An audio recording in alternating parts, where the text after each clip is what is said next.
Pilbeam shook his head. I'm sorry, Astra. Those cakes must have found another way out of the dining hall. They are all over the ship. They attack anything that moves. I was ambushed by a Swiss roll on the way to the control room, and I had to turn back. That's funny, said Astra. I didn't see any just now. I came all the way back from the airlock, and there was barely a cake to be seen. They must have found something else to hunt, said Pilbeam, giving a little mechanical shudder as he remembered his own narrow escape. Astra gasped. The Poglites! The who? It doesn't matter. Come on, let's get to the control room while the cakes are busy eating them. If there was ever anybody who deserved to be eaten by a cake, it's those Poglites.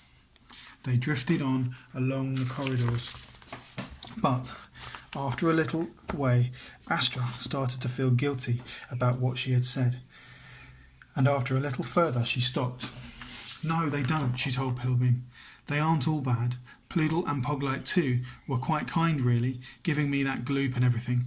I think the captain is the only really bad one, and even he doesn't deserve to be caked. We have to warn them. Pilbeam's head went round once or twice in a thoughtful way. Come on, he said. Taking Astra by the hand, he drew her down a side passage to a small room whose walls were covered with screens. Big screens, little screens, round screens, square screens, oblong screens. If you like screens, thought Astra, this was the place for you. What is this place, she asked. I keep watch on the ship from here, said Pilbeam, when I'm not zooming around, mending bits of it, which is most of the time. He touched some switches and the screens filled with video views of the sleeping ship. Empty corridors, silently glowing sleep pods, even views across the spooky metal moonscapes of the outer hull, and the Poglite ship attached by its collecting bag tunnel. Everything seemed still. They might as well have been photographs, thought Astra, looking from one to the next. Then she saw a dark shape go past a camera on one of the lower decks. What was that? She leaned closer, then jumped back as a ferocious fruitcake peered right into the camera, raisins glistening. Eek, she said. I never knew cakes could be so scary, and it was one of those ones with whole cherries stuck in it. I hate those. Astra, look, said Pilbeam.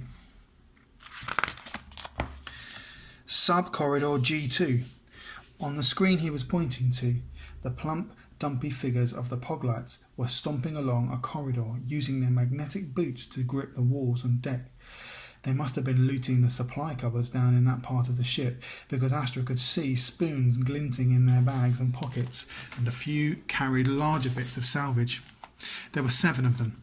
So Ploodle and Poglite too caught up with their friends, she said. I wonder if they've found out about the cakes yet. I think they're about to, said Pilbeam nervously. Look what's waiting for them in sub-corridor G3. Astra looked at the next screen. At first, all she could see were the ducts and pipes and stripy candy cane tubes which covered the sides of sub-corridor G3. Then, in the shadows between them, she saw movements. Lots of movements.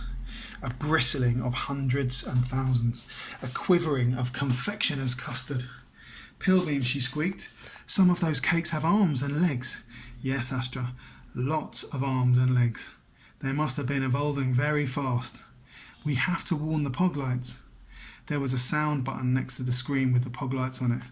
Astra poked it, and their voices filled the little room, tinny and burbly and completely impossible to understand, except for Ploodle, who had forgotten to turn off her translator and was saying, You'll never guess what I found in that last cupboard. Sporks. They're like spoons, but they have a forky bit too. Poglite too hadn't turned off his translator either. Ploodle, he said. Everyone knows a spork isn't nearly as valuable as a spoon.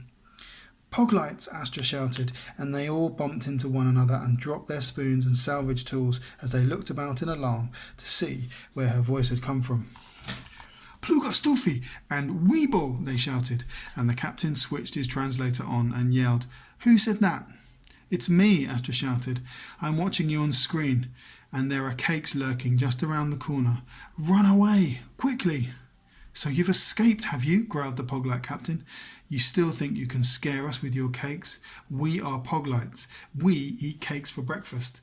Well, not really for breakfast. That would be weird, but we eat them for afternoon tea.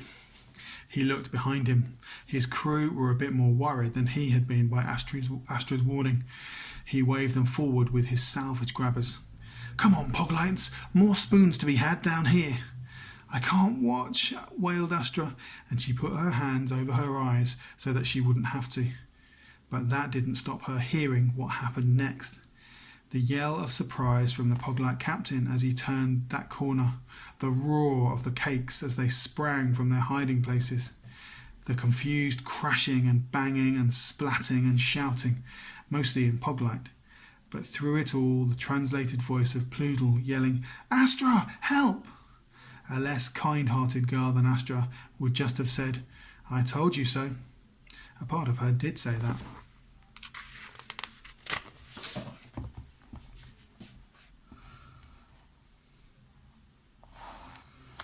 Whatever horrible cakey things were happening to those Poglites, it wasn't anybody's fault but their own.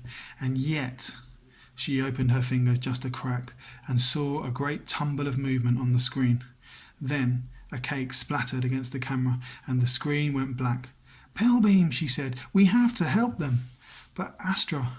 She was already throwing herself through the door. Pilbeam shrugged and followed her. Out in the corner again, Astra could dimly hear the sounds of the cake versus Poglite scuffle going on a few decks below. Or was it above? It was so hard to remember which was which without any gravity to set you straight. She pulled herself along by the handholds in the walls until she was flying at fair old speed towards the source of the fading noises. Pilbeam came whizzing along behind her and soon caught up. "This way," he said. "Now, down here. But please be careful." They sped down a long tube and suddenly they were at the scene of the battle. It was completely quiet. It was completely deserted.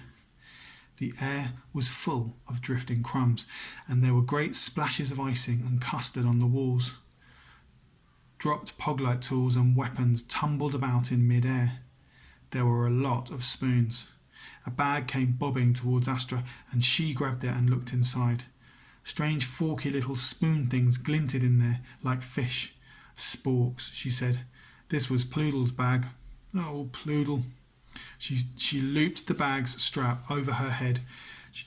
She felt frightened and a bit teary, but mostly now she felt cross. All this bother just because stupid old Nomatron hadn't turned itself off. "That's it," she shouted. "I have had it with these blimmin' cakes on this blimmin' spaceship." "Astra," said Pilbeam suddenly. "Behind you!" She spun round, expecting a rampaging rock bun or a venomous Viennese whirl. Instead, she saw the nameless horror.